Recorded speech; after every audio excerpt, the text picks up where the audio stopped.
That is one of the most important questions in this world right now. Are you living the life you want, or are you living the life you've been programmed? And the answer, unfortunately, is most of us are living the life we've been programmed. A central idea in all of your work appears to be that it's our subconscious minds that are driving our day-to-day behaviors. And for many of us, it's those subconscious patterns that are sabotaging the quality of our life. Yeah, but the big problem is when you say the word subconscious, that means below conscious. So when people are programming or playing their subconscious, they're the ones that don't see it.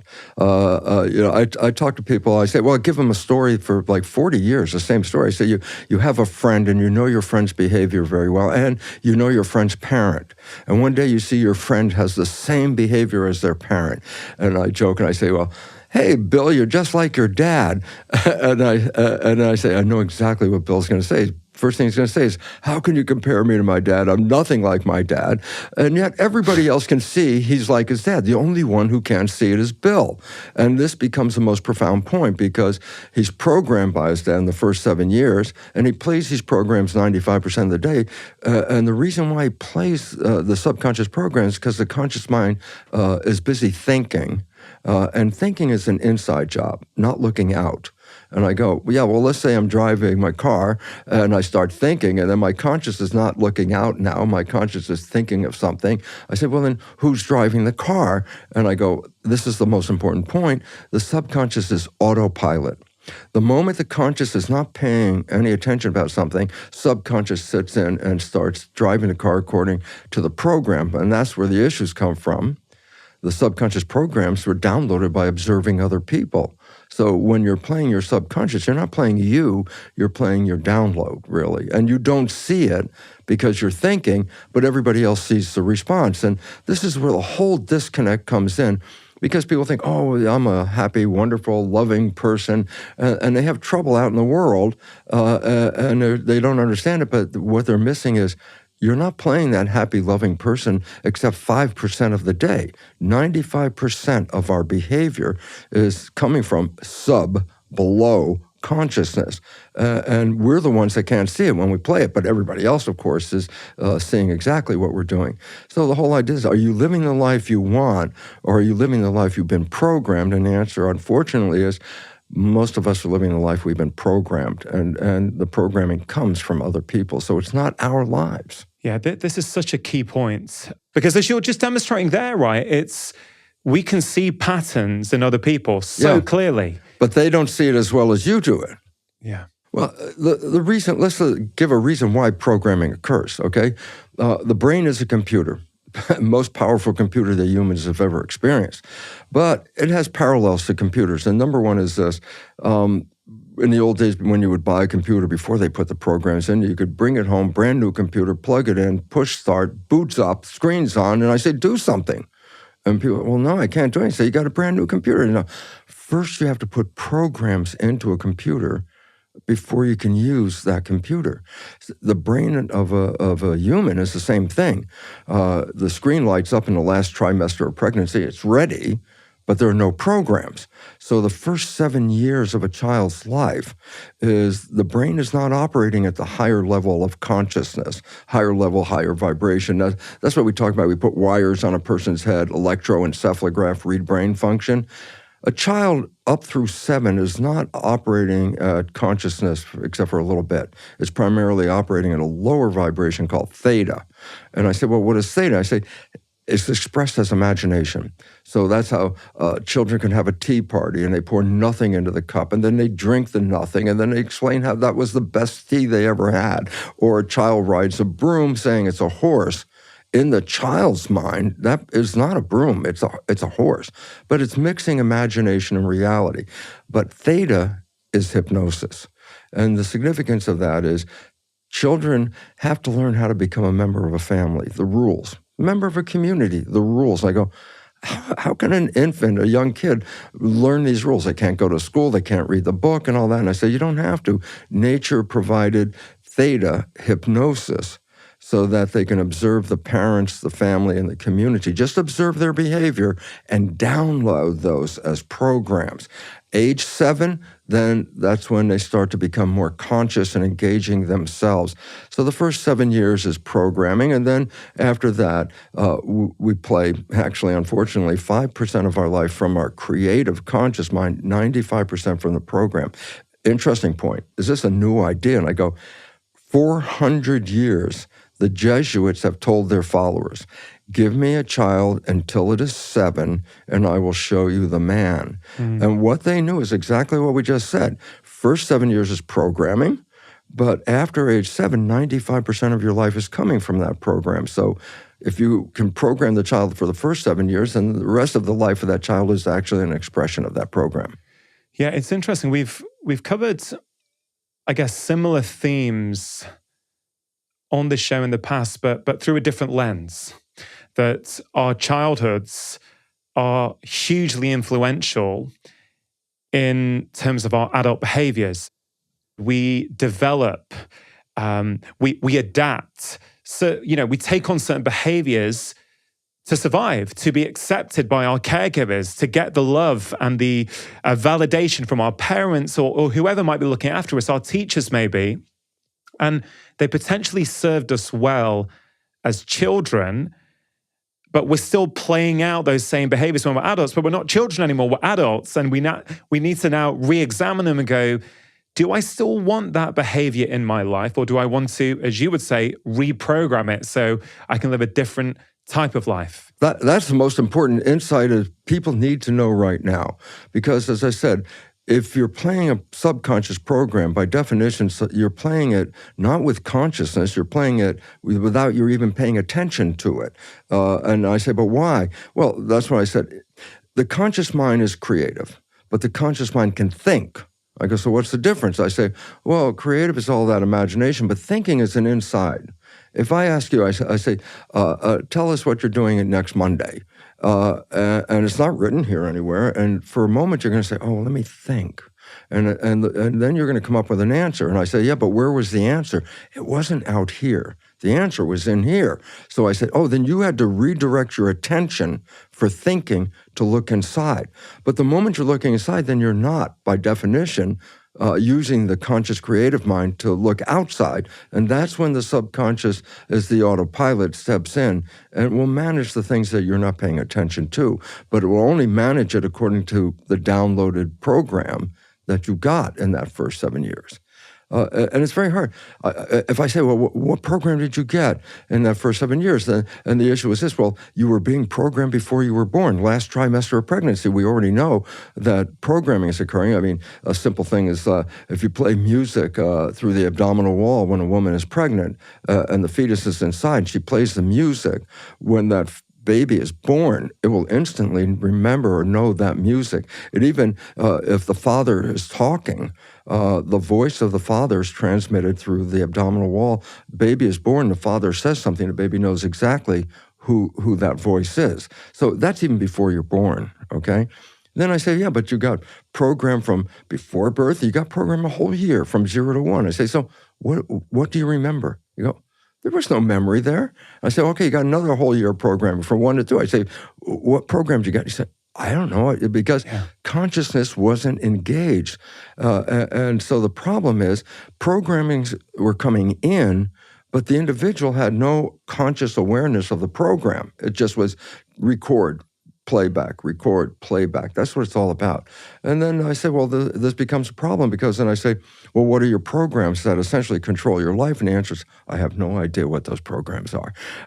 So I just want to help people for a second because it is established that only 5% of the time are we using the conscious creative mind to run our life.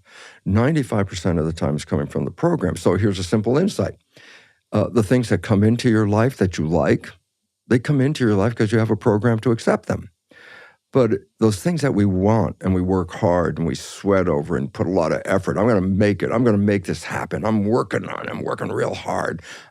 why are you working so hard? And the answer is not because the universe won't give it to you, is because unconsciously your program does not support that destination and you're trying to override it with extra work and effort. So then life becomes a job, more or less, trying to get those things you want when your program unconsciously is sabotaging you.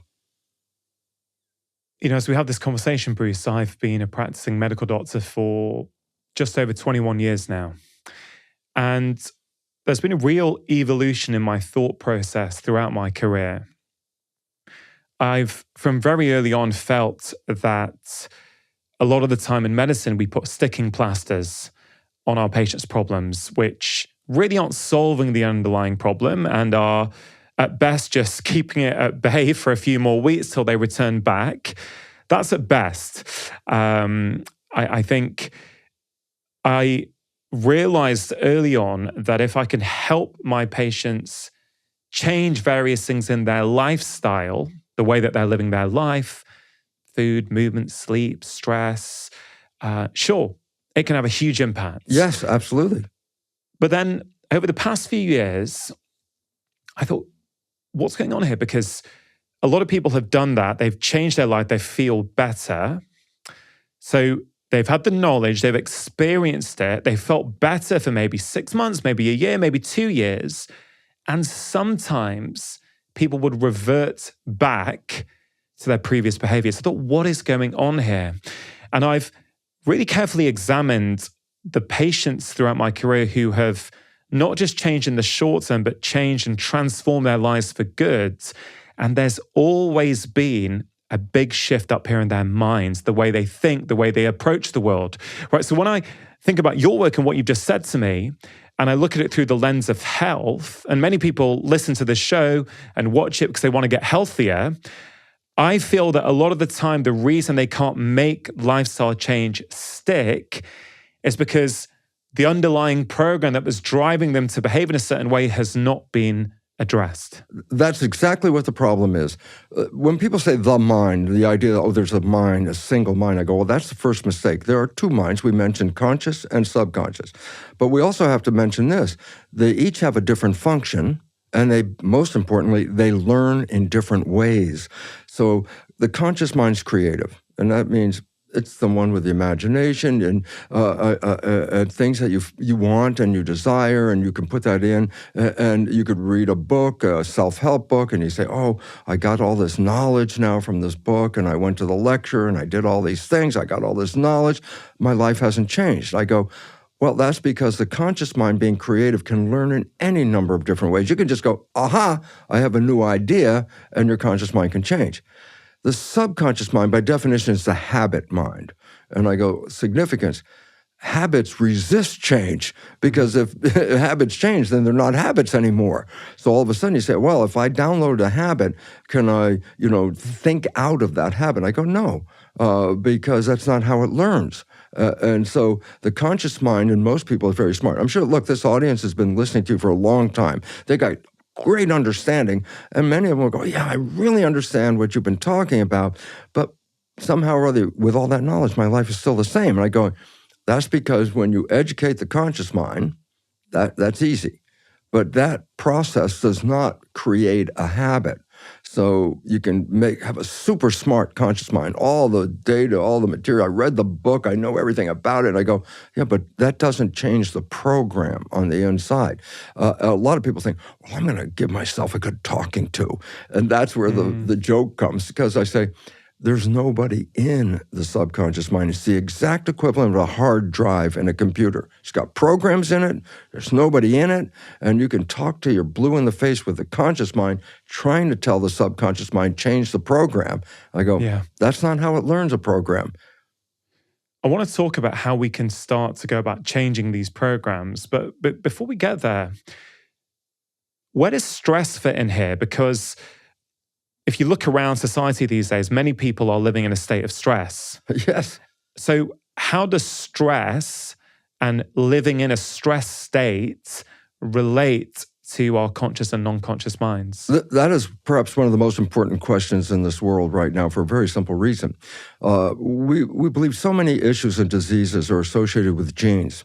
And I say, when I was teaching in a medical school, what was I teaching doctors? Well, at that time, genes turn on and off, and genes control the character. And then I say, well, as far as you know, you didn't pick the genes, and if you don't like your characters, you can't change the genes. And since they activate themselves, then you become a victim of your heredity. Oh my God, there's cancer running in my family. I have a cancer gene. And I go, okay, let's get to a real simple fact. Less than 1% of disease is connected to genes. Less than 1%. 90% plus is all stress related, okay? So all of a sudden I say, well, you want to try to adjust the genes. I said the genes didn't have a problem. It was the stress that was causing the problem. And now with the new science, it's called epigenetics. It sounds like genetics, but epi means above. So what we call skin, epidermis, because just below the surface skin is a layer called the dermis. Epidermis means above the dermis, that's the skin. So I say epigenetics means control epi, above the genes. And now there's a whole new understanding because we're not victims of the genes. We understand now that we actually control our genetic activity through our consciousness, or subconscious, more importantly, because that's 95% of the time. A big important point. This is like maybe a lot of people in the audience are going to freak when I say this, but for example, there's no gene that causes cancer. Everyone says, oh, oncogenes, cancer genes. I go, no, there's no gene that causes cancer. They're correlated with cancer, but they're not the cause. So especially like women are very concerned because they get, I've got diagnosed, I have the BRCA, breast cancer gene. Immediately, what's the consciousness of the programming that people have? The gene is going to give me cancer. And now the fear of cancer rises in them because they say they have this gene. And then I go, well, guess what? 50% of the women carry this gene, never get the cancer. So the first thing you have to understand is this: possession of the gene doesn't cause the cancer. It's a life that's not in harmony, a life that's out of balance. That's when that gene is activated. So we've been blaming genes, but we're never giving any credit or power to the person who can influence those genes. And this is what epigenetics is all about. Consciousness is controlling your genetic activity. It reminds me a little bit of an autoimmune theory that I think was first put forward by Dr. Fasano in America, I think at Harvard, where he put forward that you need three things in order to have an autoimmune disease.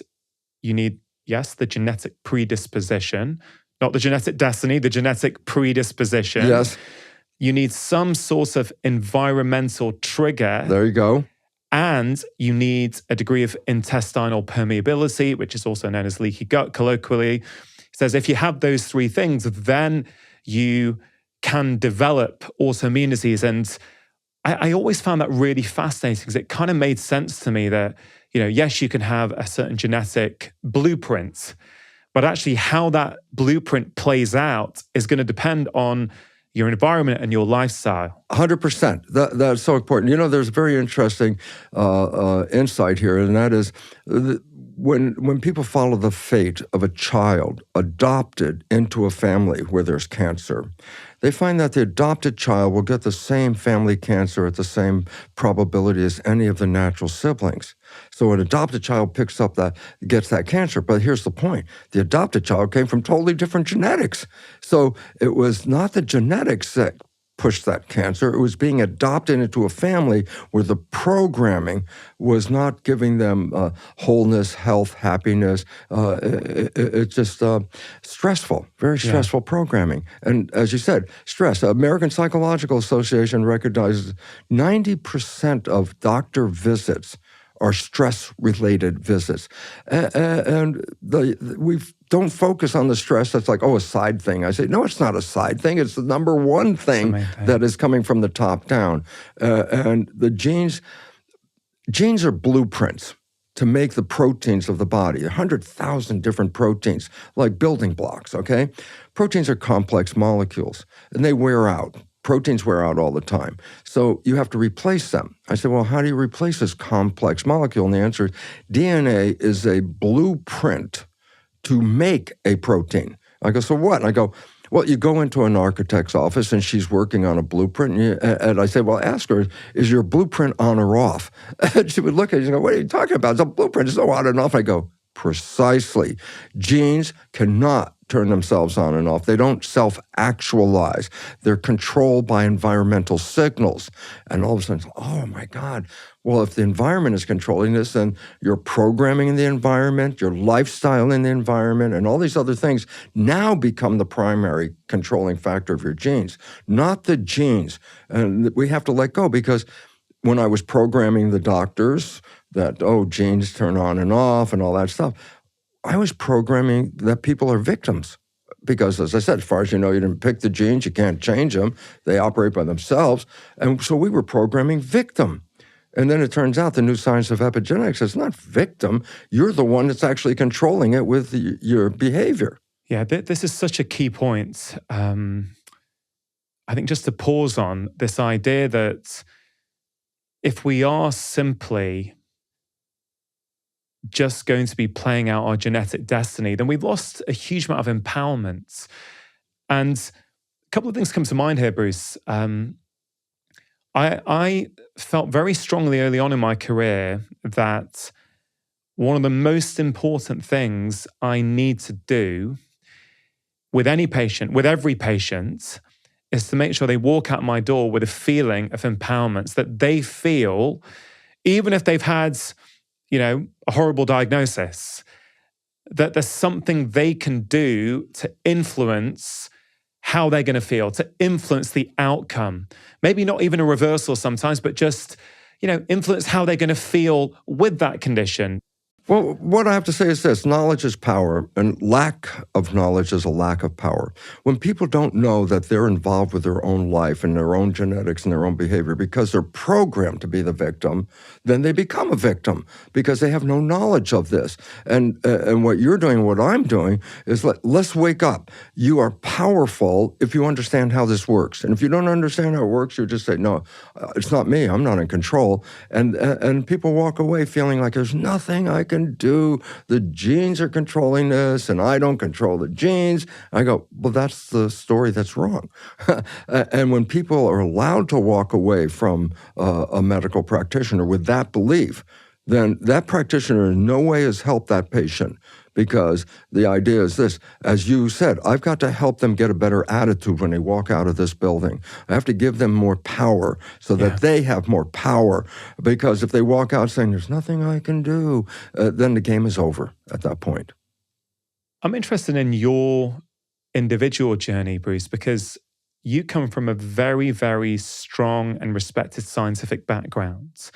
Because a lot of people may think, yes, some of these concepts may sound spiritual. And as I get older, I'm very interested with the intersection between science and spirituality anyway. But, epigenetics is something I've been aware of for maybe 10, 15 years, something like that. You were, I think, talking about this way before anyone. 1967. 1967, right? I don't have the term epigenetics even been coined then? No, because my research at that time showed the role of epigenetics, but there was no term epigenetics. So we actually created a word called transformation, that something transforms the existing thing. Now it's called epigenetics. That's the mechanism of how your consciousness can rewrite this program. And I saw this. I was cloning what are called stem cells. So could you explain what a stem cell is? I should say that because people don't know. So let's make a simple point. A body is made out of 50 trillion cells. That's a number that is so massive that you can say it, but you can't imagine it. And every day, every one of us is losing hundreds of billions of cells every day, normal attrition. Skin cells are sloughing off. The whole digestive tract, the lining of the digestive tract from the mouth to the anus, this is massive amount of tract. The lining is replaced every 3 days. And I started to say, well, if I keep losing the cells, would I die? And I say, well, if you can't replace them, of course you would die. And I say, yeah, but then I say, how can I keep losing cells and still replace them? The answer is, before you were born, these were embryonic cells. that were giving you the structure and function, okay? After you're born, you still have embryonic cells in your body, but you're not an embryo. So we changed the name, call it stem cell, because before birth, I could do a biopsy and look, say, here's an embryonic cell. If I wait 1 minute after birth, look at the same biopsy, look at the same cell, now it's, no, that's called a stem cell. So stem cells are embryonic cells. They're there to replace all the cells that are going wrong. So my research revealed that I was cloning stem cells. And that all of a sudden, what does that mean? I say I put one cell in a dish, one stem cell, and it divides every 10 hours. About after a week, I've got 30,000 cells in the Petri dish because they keep doubling and doubling and doubling, okay? Here's my experiment, and it was like so clear. I took those 30,000 cells, and now you have to recognize they're genetically identical cells because they only came from one parent. So 30,000 genetically identical cells. I split the cells up into 3 dishes, 10,000 cells in each dish. So all the dishes have genetically identical cells. But we grow them in the lab, something called culture medium. And this, we're going to come back to this. That's critical. Because what is culture medium? I'll give you a hint. Laboratory version of blood. So if I grow human cells, I say, what's human blood made out of? Because that's what nourishes cells. And I make a version in the lab called culture medium. Since I'm synthesizing culture medium, I can change some of the combinations of the chemistry. So I create 3 different versions of culture medium, slight chemistry difference. And I feed the cells. In one dish, I feed them version 1 of the culture medium, in the other version 2, and the third dish, version 3. In the first dish, the cells form muscle. In the second dish, the cells form bone. In the third dish, with a different environment, the cells form fat cells. And here I am teaching in medical school that genes control life, and here's my laboratory experiments to say, all these cells are genetically identical. How come one became muscle, how the other one became bone, how the other one became fat? And it was based on the culture medium. And all of a sudden I said, oh my God, the cell fate wasn't controlled by the genes, it was controlled by the environment in which the cells live. And if you change the environment, you change the fate of the cells. So that completely canceled the idea that genes were in control. And that's on the micro. And on the macro, we humans are, as you say, 50 trillion cells or something like that. And our culture medium is the environment around us now. Okay. This is the real important part. Let's look at the body as a skin-covered Petri dish. Why? I got 50 trillion cells under my skin. Instead of a plastic dish, it's a skin dish inside. But I have the original culture medium, which is blood. And I say the chemistry of the culture medium, whether the cell's in a plastic dish or whether it's in the skin dish, it's still the culture medium that controls the fate of the cells. So in the human body, it's the blood chemistry that actually activates the genetics in the cell. And I go, so why is this significant? I say, well, what controls the blood chemistry? It's going to make an important point right here. And I say, the brain is the chemist and puts in the stuff into the growth factors, emotional chemicals, neuropeptides, things like that, adding it, putting it into the blood. And then comes the most important question. So the blood is the chemist putting the chemistry into the blood. The chemistry in the blood is the culture medium. So the chemistry of the culture medium is controlling the fate. Okay, got that. But then the most important question comes, what chemistry should the brain put into the blood? What chemistry? And then comes the answer, which is so blow away. And the answer is this. Whatever picture you hold in your mind, the brain translates that into complementary chemistry. If I have a picture of love, my brain releases wonderful things into the blood, like dopamine for pleasure, oxytocin to bond with others, a growth hormone. And growth hormone does exactly what it says. So when you're in love, you're releasing this growth hormone, which enhances your vitality. And that's why when people fall in love, they get so healthy. They get, they say, oh, look how they glow. They're so in love. And I go, this is the chemistry of the blood engaging the behavior of the cells.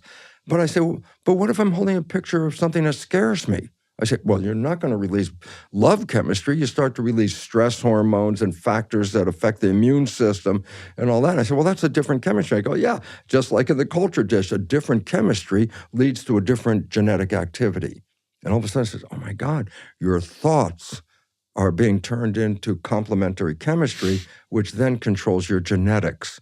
And this all of a sudden says, well, then if I want to change my genetics, do I have to go in and change the cells in the genetics? I said, no, it's changing your thought. That's all you have to do. Yeah, and I think people, if they really self-examine, they already know that. They already know that when I feel scared or stressed or anxious, things happen in my body. You know, my gut starts to change, or you have an urge to go to the toilet, or you get a headache or whatever, right? So, and we know it's well-established scientific fact that stress, psychological stresses will elevate cortisol and all kinds of knock-on consequences in our body. So the fact that our thoughts change our biology, I think it's not, although it's quite obvious, I just don't think people realize that have positive thoughts that will influence your biology, have negative thoughts. What's interesting, and that will also influence your biology. Absolutely. And I've heard you say, Bruce, in an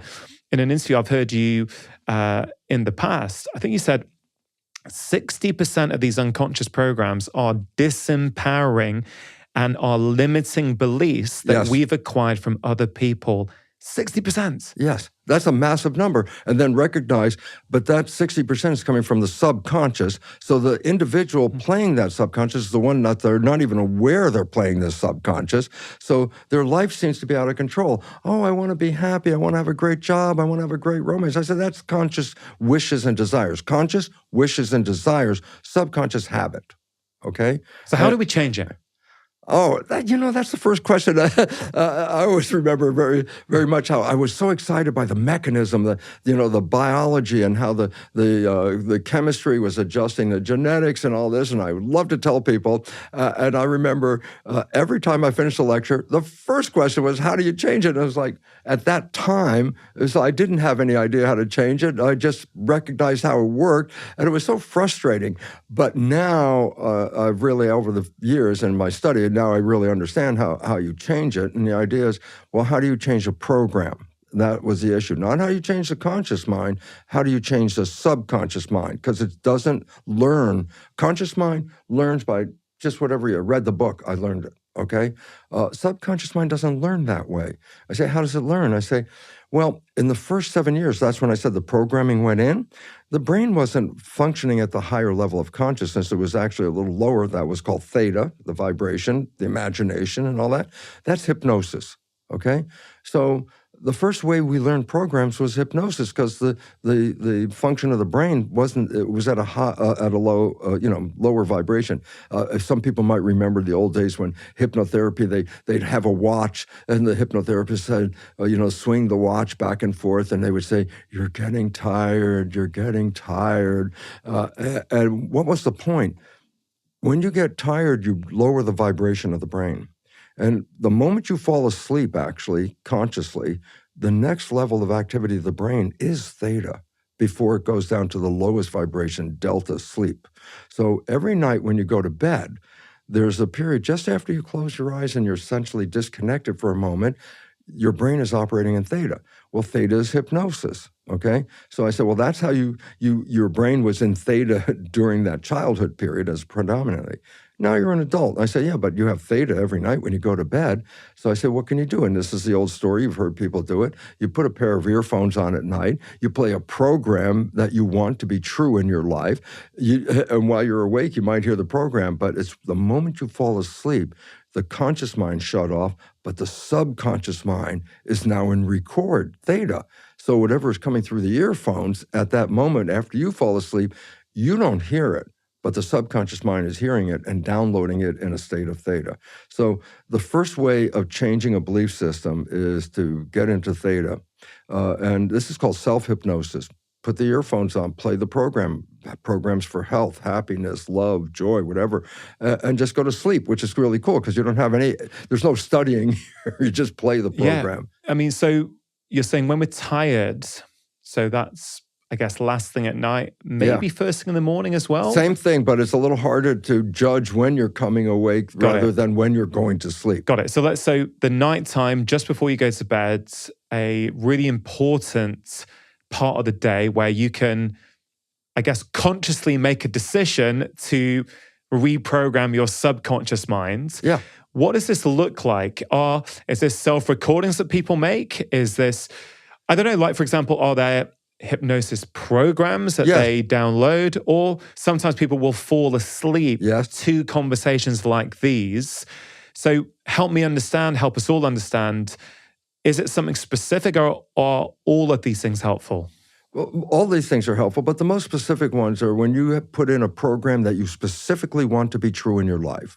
You're not having good relationships. Well, these programs are available all like bookstores and online. They're called self-help programs, basically. And I say, well, you can get them for anything, whether it's job related, relationship related. You pick out the one you want, and then I say, just play this. And the point is, the moment you're falling asleep, the only part of you that is hearing that program is the subconscious, because that's how it works in theta. So you can download, it's called self-hypnosis, and that's how you can do it. That's number one. I'm talking about in a natural child, theta is the present program for the first 7 years, is predominantly that. So they're in theta, so they're absorbing everything. Everything. But when we become adults, we're not in theta apart from at specific times. But you can still learn. You learn how to drive a car after age 7. You learned a lot of, like, play an instrument after your age 7. So that's not hypnosis, though, is it? So method 1 is hypnosis. Yes. But it sounds like there's other methods as well to change the programs. After age 7, the second way that you put programs in is doing something that you practice and repeat. Practice and repeat. Habituation. You make a habit by practicing it. And so you don't know how to play an instrument. You practice, you practice, you practice. You finally get it. You don't have to practice anymore. You can just pick up the instrument and play it. Or driving a car. You don't have to worry about all the details. First time you got in the car was, oh my God, there are mirrors, windows, gauges, pedals, paying so many things you have to pay attention to. Today, you get in the car, you put the key in, you start it up, and you're thinking about where you're going. Why? The rest of the driving is habit. You don't have to think about all those things. It's automatically programmed. So habituation is the second form. I love that. I just want to share an analogy from golf here, if you don't mind, because and I'd be very interested in your perspective on this. I used to read a lot about choking, when top sports people would choke. And there's an example of a golfer called Rory McIlroy, who he was leading the Masters golf tournament a few years back. He had a big lead. And, this is just one example. I'm not having a go at Rory. This is just, it's common in all sports where people almost self-implode. And for a few holes, like, he could barely swing the golf club. And what was really interesting is, as I was sort of reading a lot about it, trying to figure out what's going on here, it's this conscious subconscious, again, where he knows how to drive the golf ball, better than most people on the planet. Yes. So he's playing usually from his subconscious. The patterns are in, he knows how to shape the ball right to left to right, whatever. But in that moment where it's like, oh man, I'm leading the Masters, I need to be really careful now. He's trying to think, well, certainly this is what people say. I don't know what was in his mind, but you're almost overthinking. You're now trying to control something that you could naturally do, as you say, driving. Yeah. If you were thinking about, when do I put the clutch down, or what timing is it with the accelerator? If you drive a manual, it's the same kind of thing, isn't it? Absolutely. But in fact, really, when he's playing the game, he's playing it in the conscious mind, in the sense that he has a vision. I'm going to hit this ball and it's going to go into that hole over there. Very important, because there's a destination and there's a means to that destination. It turns out, and this is really most important, is if you focus on the destination and not on the means, let the system, which is so powerful, it will get there without you telling it how to get there. But when you start to interfere and say, okay, now I got to make sure I swing it right, my head's level, my grip is right, and all of a sudden you're putting all these details in. It's like, no, don't focus on the details. You forgot what the end was. The end was the ball is supposed to go over there. And so that starts to come in, because now you're trying to control everything with with this manual control. And it's like, no, you don't have to have the manual control. Matter of fact, that gets in the way.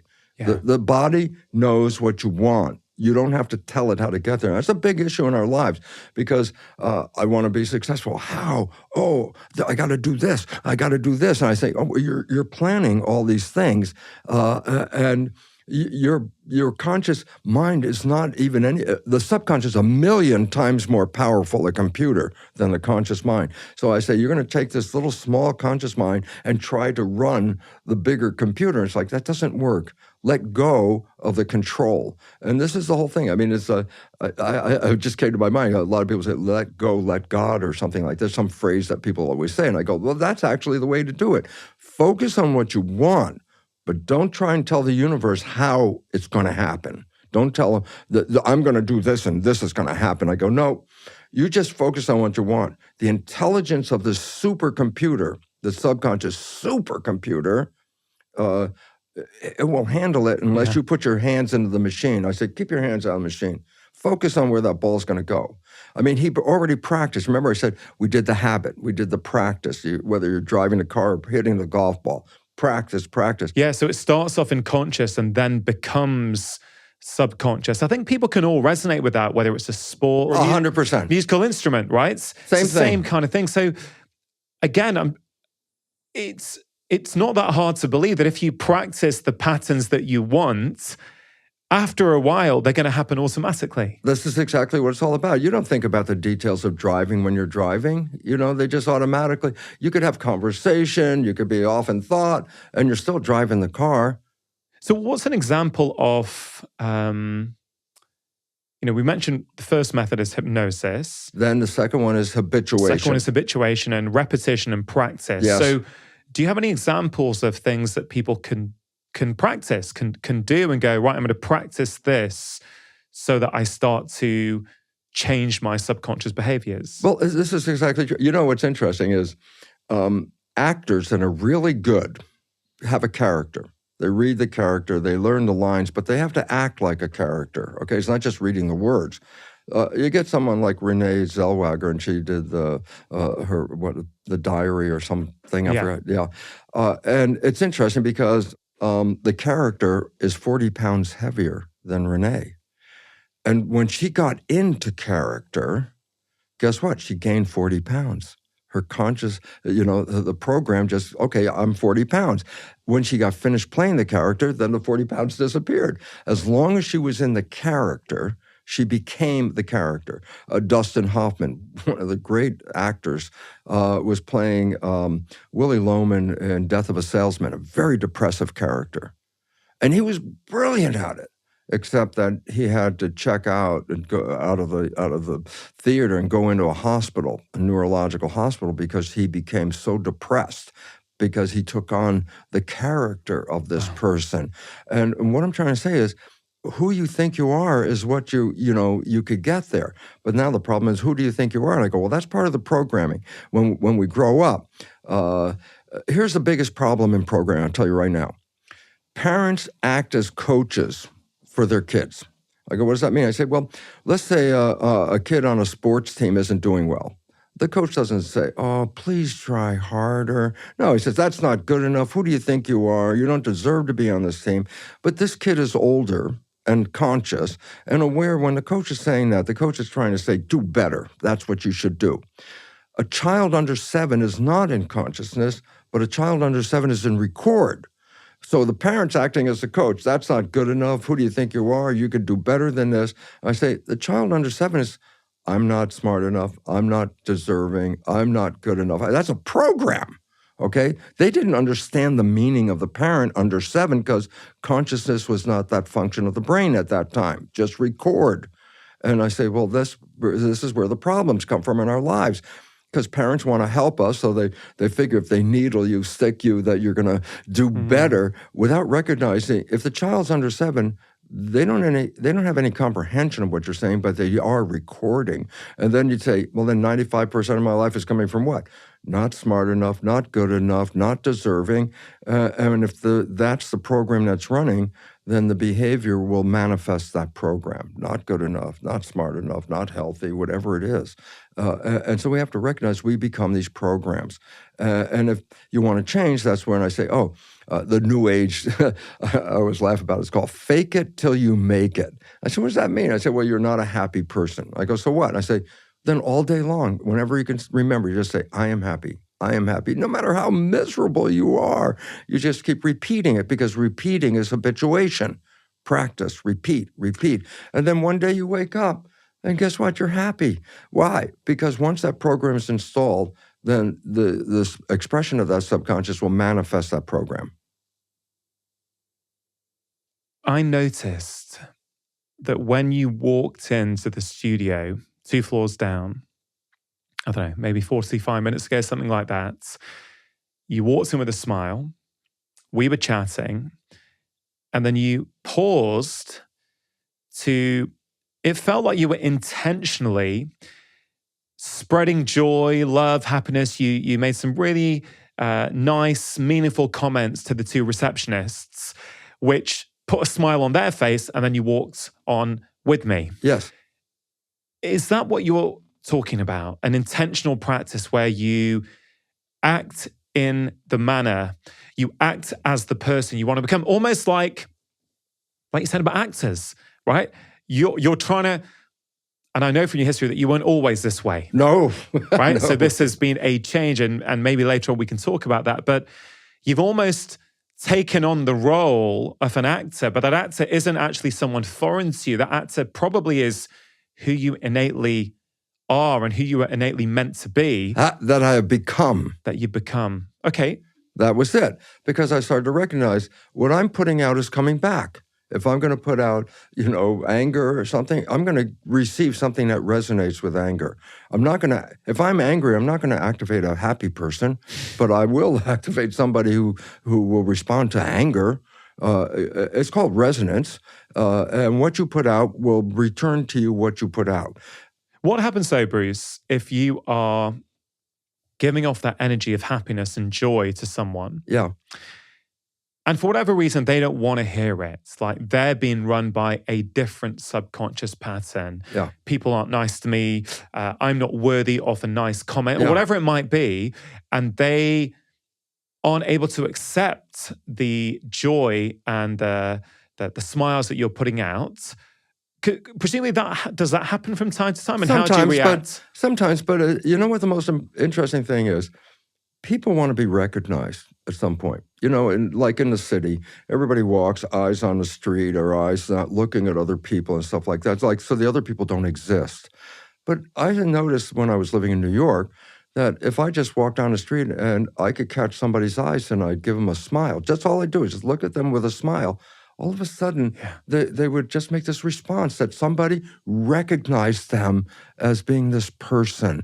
And that is what, in a world where nobody recognizes you, all of a sudden somebody looks at you and smiles. It's like, it's contagious. They start to smile all of a sudden. Yeah. And this is it, because we've been programmed, stay away or, don't engage and all that. And I go, well, that's where the big problem comes from, because when people are not part of a community, then they don't participate as a community at that point. They're on their own. And people just want to be acknowledged. And rarely does anybody resist, hearing that, have a wonderful day and something like that, from meaning, not just flat words, have a wonderful day. No, meaning it. And so, again, and this is part of the physics, quantum physics, everything is vibration. You put out a good vibration. The only thing that responds to a good vibration is a good vibration. Bad vibrations are on a different frequency. They don't mix each other. You put out a vibration, you're going to get back what that vibration is. It's called resonance. And so if you're an unhappy person and you're broadcasting that, the only person that will be affected by that unhappiness is somebody else is unhappy because they're resonating from the same thing. So all of a sudden I realized, as I started to change, is like, be happy. Just be happy. Yeah. And it's like people want to be happy. That's an innate, that's like a child. Children are born in love. And then they acquire whatever the behavior is from their parents and stuff like that. But they innately, a child is recognizing love because love means safety. Repetition is so powerful, isn't it? We become what we repeat ultimately. And one of the practices that I have done very, very consistently for, I don't know, maybe 5 years now, that I feel most of the time has become automatic now, is if I was ever getting frustrated or feeling emotional or frustrated by the action of someone else, let's say, I would always use it as a mirror. I'd sort of, ideally in the moment, but sometimes if you're not able to in the moment, later that day go, you got a trigger there. You felt stressed by that. You were frustrated. What was that bringing up in you? And then just instead of looking for the world outside to give you the answers, try and find the answers yourself and go, okay, and how can you reframe that? If you were that other person, you'd be acting in exactly the same way, right? So how can you have compassion for that person as well as work on yourself? And I feel it's a very simple practice that only takes a few minutes each day. And then you get to a point where you're like, I'm hardly ever, I'm certainly not perfect, so it does happen, but it happens a lot less. I'm hardly ever now reacting to other people when people are behaving in a way that in the past I may not have liked. I feel now that my default mode of being is compassion and going, oh yeah, well that's interesting. Oh, isn't it interesting? They've got a completely different perspective on the world to I do, rather than trying to defend a belief system and an identity. So yes, I've done other things like heal trauma and all kinds of other things, which we can maybe talk about, but I really do feel that it's that regular, diligent practice, catching yourself when you haven't got it right, catching yourself when you do get it right, being compassionate to yourself either way, and then you actually become a new person. I agree 100% on that. And I'll give you a very important fact. I work in belief change programs with people. And when we have people test for the belief, I love myself, 80 to 90% of every audience will not test positive to I love myself. And I go, where the hell did this come from? Well, the first thing is this, being criticized as a child because you downloaded the criticism. It's not good enough, not smart enough, not lovable, whatever the parents were trying to help you get better, they made it worse because they put those programs in. I started to recognize, oh my God, people, if you can't love yourself, then you can't accept love. That's the other very important thing. Because someone says they love you and you have a mind, I'm not lovable, then you look at them and go, well, obviously you have no quality control. I know I'm not lovable. What are you saying? And you'll push people away and then nobody will be there. And then guess what? You say, see, I'm not lovable. Nobody's here. But you didn't realize you were responding to that. It was a wake-up call to myself when I realized I was not loving myself. And when you're not loving yourself, you will sabotage yourself all the time because then you'll manifest the truth. See, I'm not lovable. Nobody's here. You didn't realize you chased them away. Now they're not here. I changed that. And that was the most critical moment because if I love myself, then I'm happy with myself. And a lot of people are not happy with themselves. And when somebody else is unhappy, then they're unhappy, man, that's the resonance that pushes them to stay in that place. Remember, you'll attract whatever you're sending out. Yeah. And when I changed that, my life changed. My life was so profoundly changed by that because I can maintain, as you said, how can you maintain happiness when other people around you are not in happiness? And the answer is, because then you don't connect with them. They can say their words or anything, but it has no connection with you because it doesn't stimulate unhappiness in me. I'm happy. Yeah. So all of a sudden, it's that they're unhappy. I can't resonate with that because they'll send that unhappy vibe, and I have no receptor for unhappy. So all of a sudden, it's like I could walk through the world of people that are not unhappy, but it doesn't come off on me at all. I don't, I'll just continue walking. But then what will happen is if I'm happy, then those other people that will see that want to participate. As I said, people want to be happy. People want to be loved. And that's a drive. And yet our programming behavior takes that out of us, and then we start resonating with the negative programs, and we attract people that have the same kind of negative issues, and then we're surrounded by, this is not helping me, all these people around here. And I changed, And then all of a sudden I said, look who's around me. All these wonderful people. How'd that happen? I go, because now we resonate together. And the ones that are unhappy, they don't want to be around me because I don't feed their unhappiness with my unhappiness. I don't feed them. And so they don't get what they're looking for if they're coming toward me with that. I guess one way that people can catch and become aware of their unconscious patterns is to ask themselves, how do you talk to yourself? What do you say when something doesn't quite go right? Do you say, you stupid thing, you silly idiot, you loser, whatever it might be. And I say this, admitting that for much of my life, I used to say those things to myself. But the key thing being, I used to. Yeah. I don't anymore. I cannot remember the last time I was harsh to myself, genuinely anymore. And it's, you can't, I think the way I put it in my last book was it is simply impossible to achieve long-term health and happiness if you hate yourself. 100%. This is so important because I have a memory of a point in my life where that changed, just like boom, just like somebody turned the switch. Because I was on the edge I could have been diagnosed as manic depressive. Well, I'm happy most of the time, but once it started going wrong, then it was like, this is wrong. And then I give myself the abuse verbally. Oh, you're stupid. You're not good enough. What's wrong with you, Lipton? And I'd be doing that. And I was in my lab and I just spent a procedure that took about an hour to prepare for the experiment. And if you mess it up just a little bit, you have to start all over again. The third time that day, I messed it all up, and now I'm really upset. I spent the whole damn day doing this. It didn't work, and then I'm getting, oh, you idiot, you can't do anything right. And I was giving myself like a parent on my shoulder telling me that's not good enough. And I'll never forget, I was alone in the lab, and I hear this voice. And there's nobody there. I hear this voice and the voice says, don't you have anything better to do than to listen to this crap? I looked around, I started to laugh because I said, sure, I'd rather go to a movie. So there was a newspaper. I picked up the paper, I found a movie, went off to the theater. Guess what? That whole dialogue ended instantly. I had a choice. That's what it was saying. I have a choice. Do you want to continue this conversation or do you want to do something else?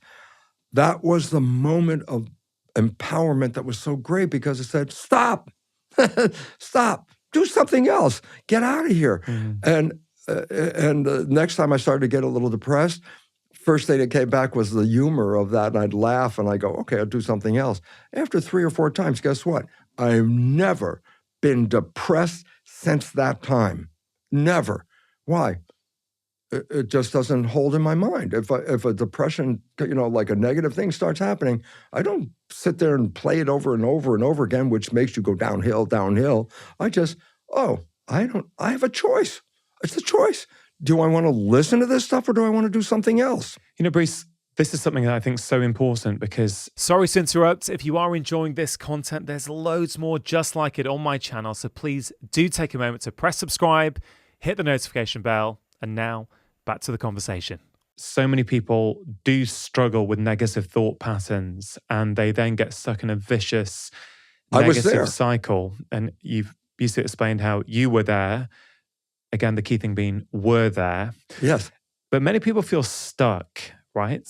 And are you able to share anything that people may find helpful? I know we're talking about reprogramming. We've mentioned 2 of the 3 methods so far. Yeah.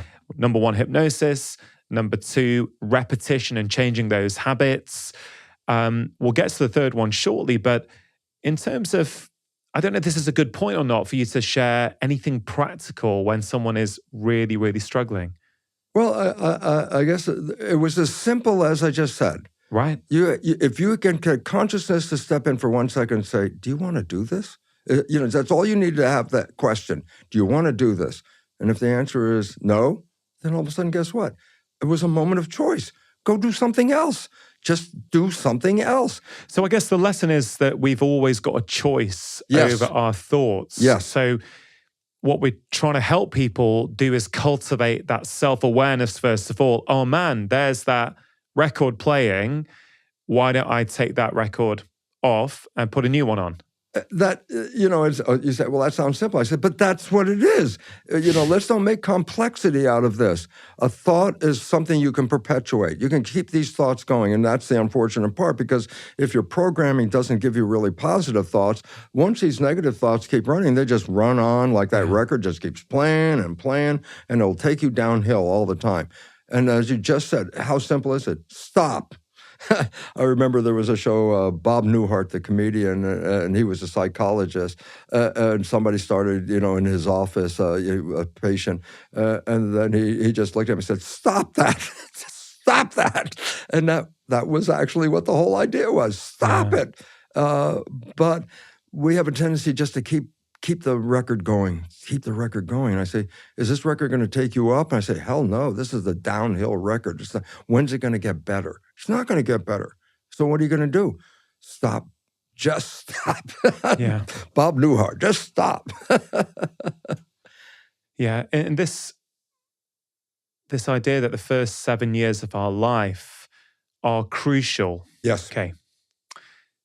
But presumably, even if we've made an active decision to change and go, okay, all right, Bruce, all right, Ron, I'm hearing you guys. I am being driven by my unconscious patterns. I'm going to get with the program and start changing this. What I'm thinking about is if you're still being exposed to ideas and negative thoughts and fear-based messaging, it's going to make it harder for you, presumably, to make those changes. And I guess where I'm coming at this from is a couple of things. One is I don't watch the news anymore. I haven't done for many years. Smart.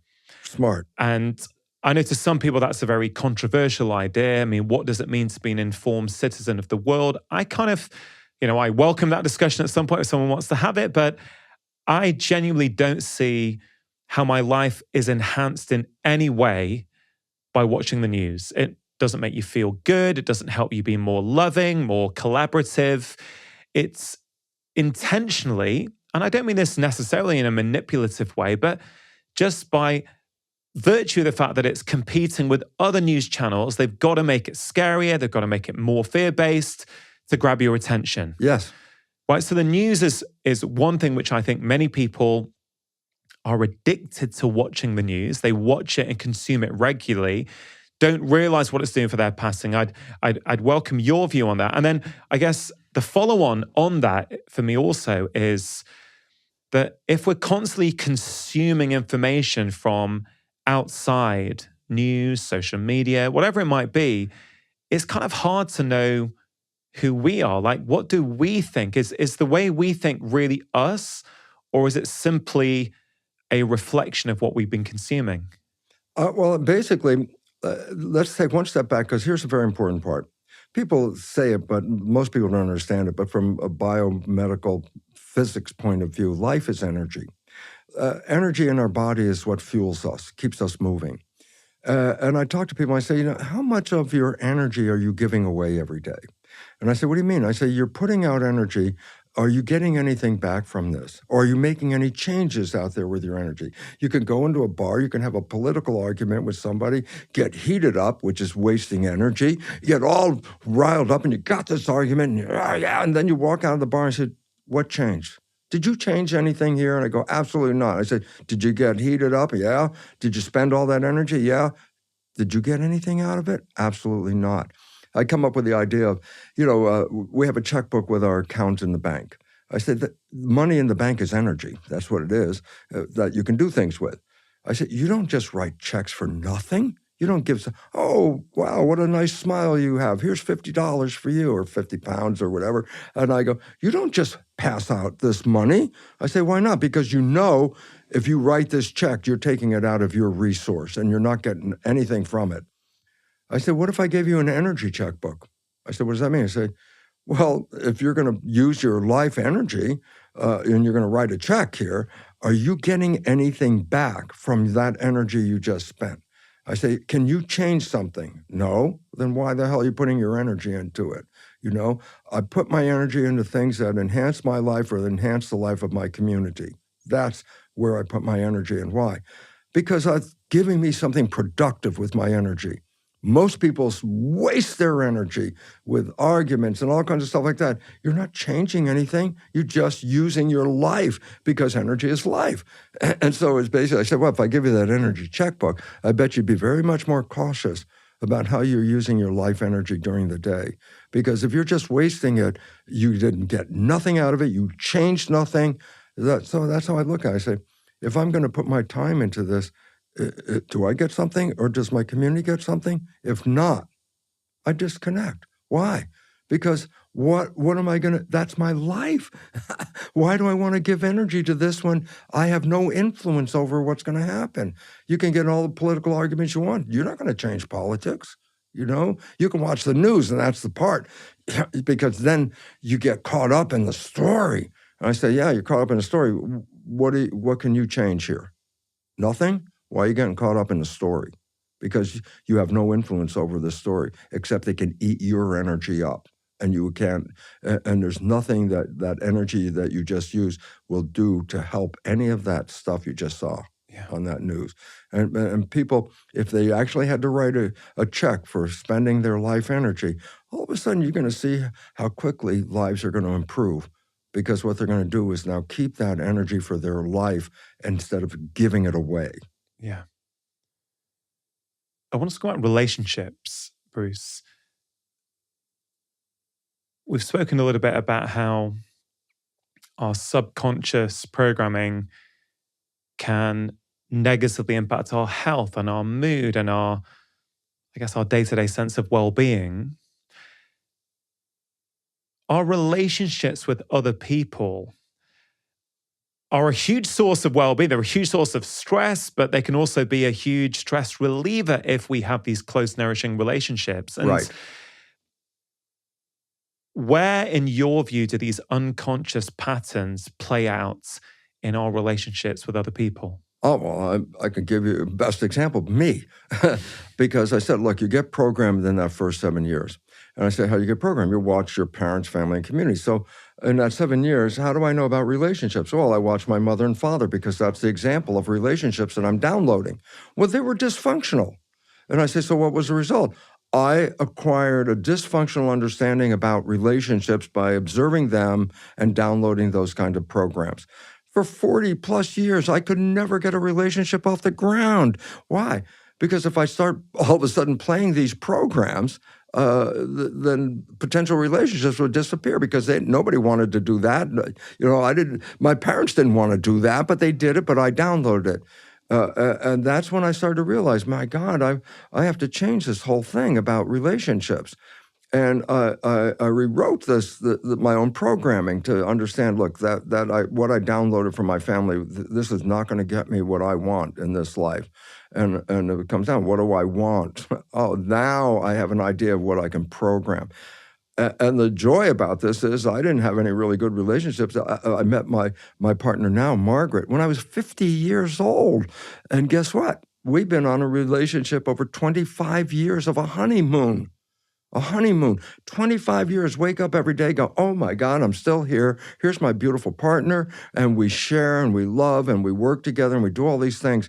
And it never would have happened, because my programming from being in my family would never have provided a happy relationship with anybody. And it's interesting, because I wrote the book called The Honeymoon Effect. I say, what's the honeymoon effect? I say, well, every day your life is blah, blah, blah, blah. Then you meet someone, you fall in love, and 24 hours later, it's like, oh my God, life is beautiful. Everything is wonderful. The music, the food, even the job, it's just the crummy job doesn't bother me. And I go, why? Because you're in love. And then I go, well, that's called the honeymoon. And then I say, but then here's a problem. I say, but the honeymoon is usually short-lived. Could be, for some, as short as a week or a month or a year, and then it wears out, and then you come back to regular life. And I go, what's that all about? And the answer is simply this. Remember, we have a conscious creative mind with wishes and desires, and a subconscious mind with program. Science has recognized when people fall in love, they stop thinking. And I said, what do you mean they stop thinking? They stay what is called mindful. They stay present. I go, why? You've been looking for this person your whole life. If you're thinking, you're disconnecting. So when you first fall in love, you stay present. You want to be there. You're taking in the love, the joy. Everything is great. And I say, well, what does that mean? Well, if you stay in the conscious mind, then you're not playing the program. I go, oh, conscious mind's creative. I go, what happens if two people come together and are only playing creative? Well, then they create heaven on earth. And I said, but then why does it disappear? Because inevitably you start thinking again because you have a job, responsibilities, whatever it is. And I say the moment you start thinking, then the behavior that you're playing is not you, it's the program. And your partner that you fell in love with never saw your program because during the honeymoon, you never played your programs. And then all of a sudden, you're thinking, your partner comes in and asks you some little simple thing, and then you go, blah, blah, blah. And your partner looks at you and goes, who are you? And you're going, like, what are you talking about? And the answer is, what happened? My loving, creative mind, conscious, was not engaged with my partner at that moment. My subconscious, what did I do? I just played my father. My God. That's my partner looks at me like, who are you? Where did that come from? And it's like, and then you got to remember, when you're playing your subconscious programs, you're the one that doesn't know where you're playing it. So it's like, what are you talking about? I say to her, and she said, well, you said this. I said, that's not me. Yeah, but it wasn't me. It was a program. And when the more programs come back into the relationship from both sides, we didn't get together on a honeymoon because of our programs. We got together because of our conscious wishes and desires mind. But once the programs from our family history and all that starts to play into this thing, it disrupts the relationship. I love these examples. Let me just clarify one thing. So conscious mind, thinking mind, subconscious mind, these kind of pre-existing patterns and behaviors. Yes. Right. Now, I get it. When you're in love in the first few weeks, months, years, whatever of a relationship, everything's great, right? You don't see negative patterns. Maybe they're not there. Maybe you're just opting not to see them, right? So you're totally present. So when you're in that moment, you're in love, you're fully present, you're not being led by your subconscious patterns then, are you? Like your parents' relationship. But you're not thinking too much either. What's going on there? When you're not thinking, that means your conscious mind's not looking inside. And if your conscious mind is now looking outside, it's engaging with the world. And I say, yeah, but what is the conscious mind? Wishes, desires, aspirations, what you want, creative. Got it. So the conscious mind at that moment is engaging with the world. But when you've stopped being present and engaging with your partner in the world and you go back to the job stresses and things, your conscious mind then goes inward. Is that right? That's right. And now, but then, well, who's controlling the behavior while you're having these thoughts? I go, that's when the subconscious kicks in and plays the program. But is that you? And I go, no, the subconscious is not you. The subconscious is the programming you downloaded.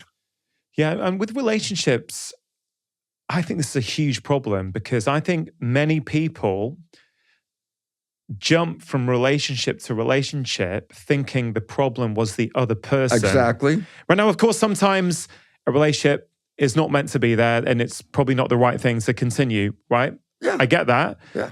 But a lot of the time, we go from relationship to relationship trying to find the right person without realizing that everywhere you go, the same problem, the same behaviors are following you around. So, right, what's the pattern? And I think relationships is where this really plays out. So I think if any of us think about niggles or disagreements we've had with our partners in the past, like most of the time, it's these unconscious patterns, isn't it? Not most of the time, virtually all of the time, it's these unconscious patterns. And you can see it clearly in your partner, which parent they're playing out, right? But you probably can't see it as well in yourself. We go right back to the story. It's subconscious. You didn't even see you said that. Yeah. That's the story, like I said, Bill, you're just like your dad. And he denies that he's like his dad because when he plays those programs, he's the only one that can't see it. Yeah. So when we play subconscious programs, by definition, why are we playing these programs? The answer is because your conscious mind's engaged and it's not paying attention to what you just said. What's this third method of reprogramming our subconscious minds? It's new. It's very new. And there's an old saying, necessity is the mother of invention. And I say, well, what's the necessity? I say, human behavior, science is recognized as a fact. Human behavior is precipitating what is called the sixth mass extinction of life on this planet. And the first thing it implies, well, there must have been 5 mass extinctions before. And I go, yes, there was. Life was thriving on this planet 5 different times, and something happened that upended the whole planet to some degree. Some of the 5 times, 90% of life disappeared. The last mass extinction was 66 million years ago. That's when there were dinosaurs here. Planet was flush. There were forests and everything. It was just thriving. And a comet, big giant comet, hit near in Mexico, the Yucatan Peninsula. The comet was so big, it upended the web of life. And the web of life, as it collapsed, the dinosaurs, 75% of life disappeared, including all the dinosaurs disappeared. And then evolution, we started all over again. And today we're at a point where we're now losing species 1,000 times faster than background. And it's estimated that human behavior is going to cause the loss of another 1 or 2 million species on this planet because we're not living in harmony with nature. Okay, we're upsetting a balance. We're facing this. So it's human behavior that is causing this problem. So it's interesting because we have to change our behavior faster. We can't just keep on the same behavior because we're creating the problem with this behavior. So I said, well, what happened? A new form of psychology has come about called energy psychology. It's not typical cognitive therapy where you talk about, oh, this person did that, my mom did this, my friend did that, and this is why I'm here, and you cry, and you got tissues, and you review your life, and I go, it works for some, but it's not that really good because when you do cognitive therapy, you were replaying all the problems that you had. So you're just like pushing the button every time, like, that's why all the tissues are there because you cry all over this. I say that the new version is called energy psychology. I don't have to go backwards to find out how I got a program. I have the program. I don't have to go back and say, who created that program in me? What incidents created that? Who was responsible? That's more the cognitive end. And I go, it's irrelevant. Why? You have the program now. They're not here anymore. So do I have to go back? And the answer is no, you have to deal with the program. And I said, well, what's the program? Well, we talked about that. I said, just look at your life wherever you're struggling. It's not because the universe wants you to struggle. You're struggling because you're programmed. So now this thing is, do I have to go back? I say, no, what is it you want versus what you have? And there's a process called super learning. And you go, what's super learning? Well, I can tell you some people how they go into a bookstore and they can move their finger down the page of a book. As fast as they move that finger down, just like boom, like a second or two, they read every word on that page. That's super learning. You could read a book in 15 minutes or something like that. If you can engage the super learning process, then you can get a reprogramming, not in days, weeks, or whatever. You can get a reprogramming of your programs in 15, 20 minutes. Walk away completely different after that. And that's because we've got to change our behaviors really quickly in order to sustain us on this planet right now. So energy psychology is a number of modalities that engage the super learning process.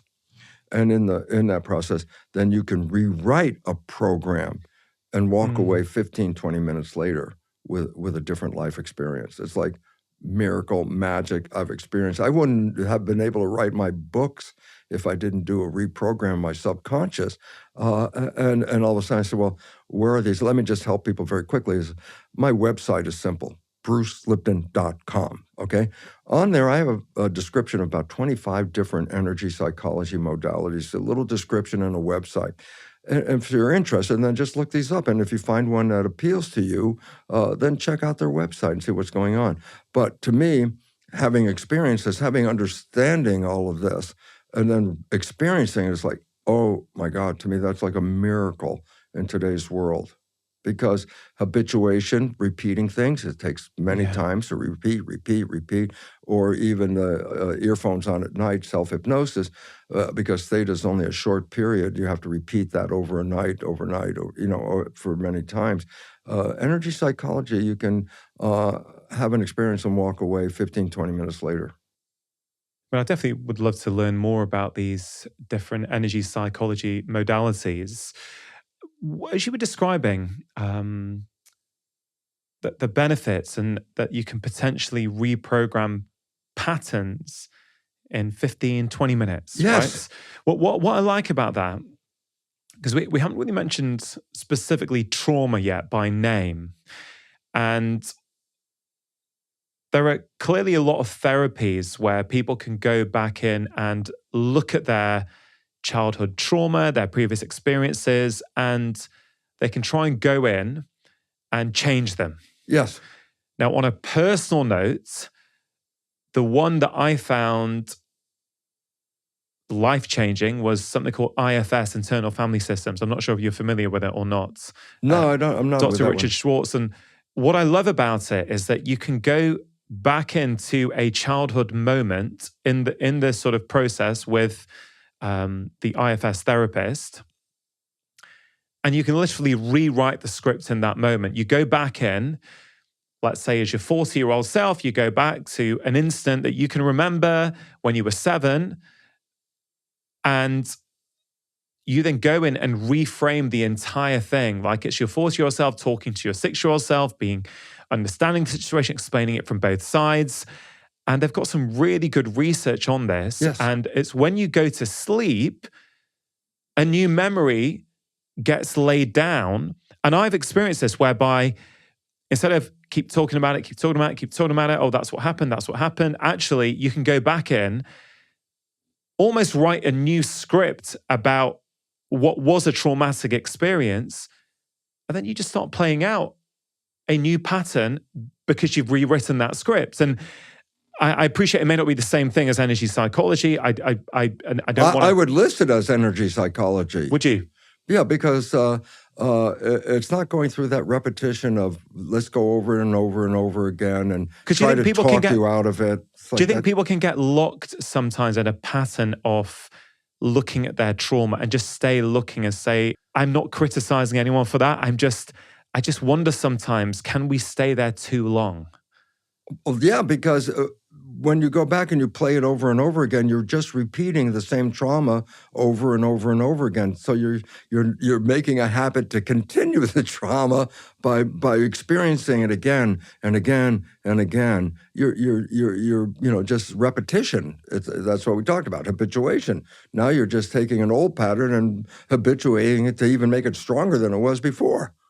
Yeah. So there's so many different ways. So like the program you just said, these are ways that how can I shortcut the system, and how can I get in touch with that subconscious to do this? And this is really we want to fix ourselves, but we always think it will change the world. The world is causing the problem. Look, you wake up in the morning, you wake up and you say, today I'm going to get healthier. Today I'm going to find that relationship or a better job. And you go out all day and you come home at night and it didn't work. And I said, well, what does the average person think about in that regard? They got up in the morning, today I'm going to be successful. They came home not being successful. I said, what do they think about at that moment? They go, oh man, well, that person interfered with me and this thing interfered and that thing happened. And all of a sudden, what are they saying? I'm a victim of these things out there that interfere with my destination. And then I go, well, here's the joke part. You didn't realize all day long you were playing the programs that manifested those things all day long. So that disempowers us because it says, I'm not responsible for this problem. All these other people are responsible for this problem because you did not see your own participation in this thing. What can we do as parents in those first 7 years of life? If we've struggled, if we've overcome them, if we've tried to reprogram, maybe we've successfully reprogrammed.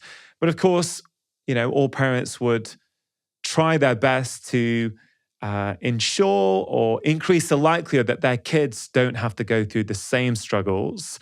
Have you got any advice for parents of young kids? Simple. They're downloading whatever you tell them. If you start telling them the story that you want them to be, you're smart, you're intelligent, you're beautiful, you're powerful. Repeating this because you remember, they're downloading these behaviors, okay? And so when they are operating 95% of their life and they're defaulting to these subconscious programs, what are these programs? I'm powerful, I'm capable, I can do anything, I'm smart, because most of us are defaulting to the criticisms. Not good enough, who do you think you are? You don't deserve this. I go, well, both situations are right. Whatever program you put in, you're going to manifest. So if I'm going to be a parent, then I want my child to start off with, we love you. You are one, giving every positive statement to that child as an infant, even just after they're born. And I go, people think, oh, they start talking baby talk. I say, this kid is downloading your words right now because the subconscious is a download. And I say, so what are you saying to this child? And that becomes critical, because then whatever you're programming at this point will activate 95% of the life of that child later. And if the child's gone past 7, because of course these 7 years are critical. Yeah. I don't want to put words in your mouth, so let me just ask the question. Is it still worth changing these patterns and trying to help them download the same programs? Let's say they're 8, 9, 10. Let's say they're teenagers. Yeah. If you've now hearing this conversation and you thought, you know what, when my kids were young, I had all the negative self-talk. I kept calling myself a loser. They probably picked that up from me. I don't want to feel guilt. There's no point for the guilt and beating yourself up about that.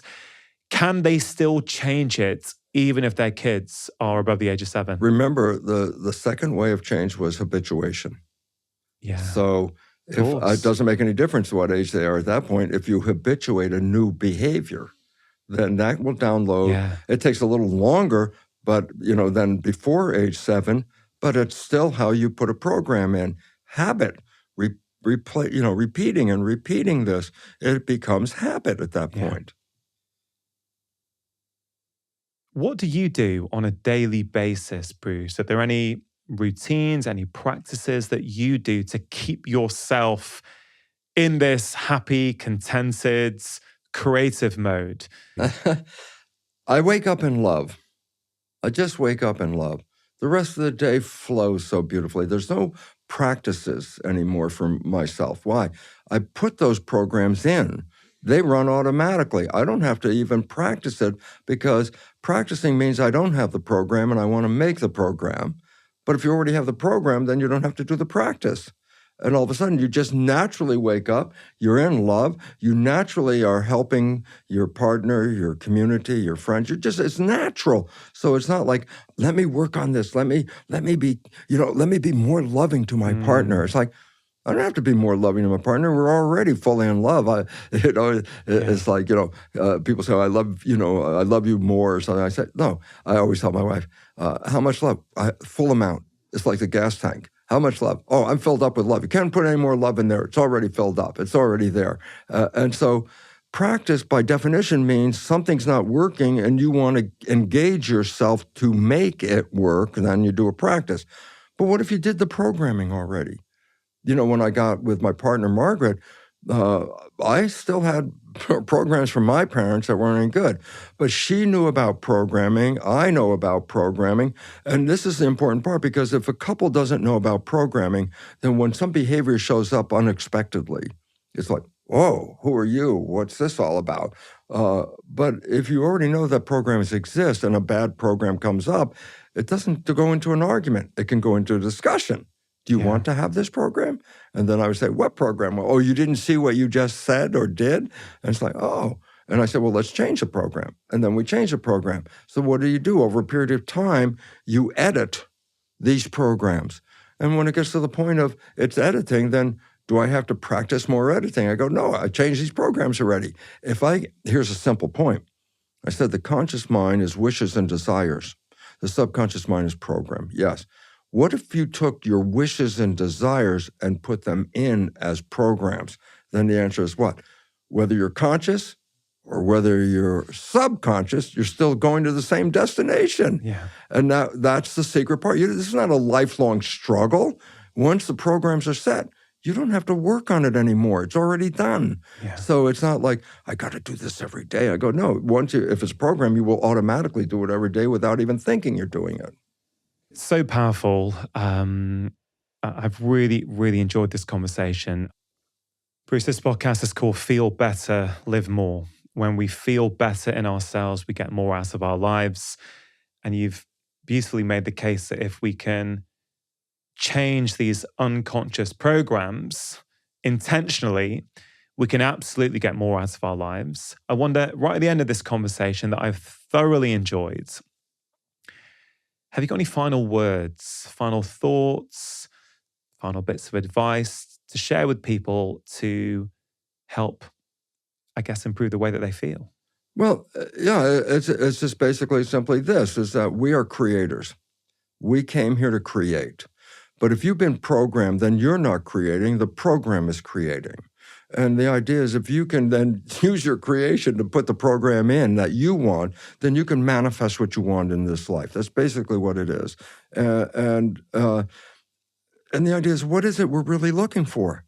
You know, as I said, a lot of people, give me the money, give me the money. I go, the money you think is going to make you happy. And I'm going to say, look, there are a lot of rich people, the unhappiest people I've ever seen in my life. And so it's not that, but we've been some kind of program, the competition, get this, you'll have this, you're going to be better. And some of the poorest people are some of the happiest people I've ever seen.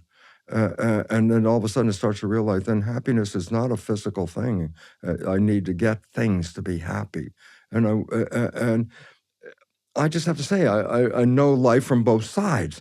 My first formative years, I was programmed to be a scientist. I was programmed to be educated. That was my family, just like in your family. Go ahead, get this education. And I got this education. I didn't get programmed how to be a happy person. I didn't get programmed how to be a good partner. That was not part of the program. And so I failed at that end. But now I've compensated for that. And the absolute truth is, and I believe this with the most certainty, that people think you die and then you can go to heaven if you did well. And I say, boy, you missed it, because this to me is heaven. I say, why is this heaven? I say, because this is where you came to create. We're creating. And unfortunately, we've been programmed to create stuff that we don't even like. So then we're not creators. We're just playing the program. And if you understand it, then don't waste this life, because heaven on earth is a reality. This is. And I didn't know it for 40 years, but I live this every minute now. And it was interesting. My mother married when she was older, remarried. And she married this guy that I thought he was a curmudgeon, and he was just somebody I didn't even really want to be around. But my mother was happy, fine. But the story about it that was so neat is that he lived to 97, and he had cancer, and my mother took care of him at home. And the last week of his life, he essentially wasn't even there. He was just in a more like a coma kind of thing. And then 2 days before he died, his eyes opened up and he was there. He was there. And he said to her, I didn't have any fun. And I thought, oh my God, 97 years old, he's going to die in a couple of days. And it just dawned on him, he didn't have any fun. And I thought, I'm not going out that way. I'm going out saying, my God, thank you for this opportunity to be here. Well, we'll save that for a part 2, Bruce. I mean, next time you're in the UK, I'd love to do a part 2 and delve deeper. But thank you so much for your work. Thank you for coming on the show. It's been a pleasure. Thank you so much, because you're helping me. You're helping me do what? I want people to wake up and realize the creative nature of love, health, harmony, heaven on earth, because that is available, and yet we struggle, and there's no reason for this. Thank you. Thank you. If that conversation resonated with you, here is another incredibly powerful one that I really think you're going to enjoy. Give it a click. If you actually went to the happiness gym several times a week, you will actually have a happier life, right? And the happiness gym is very straightforward. It's a set of skills that you need to practice.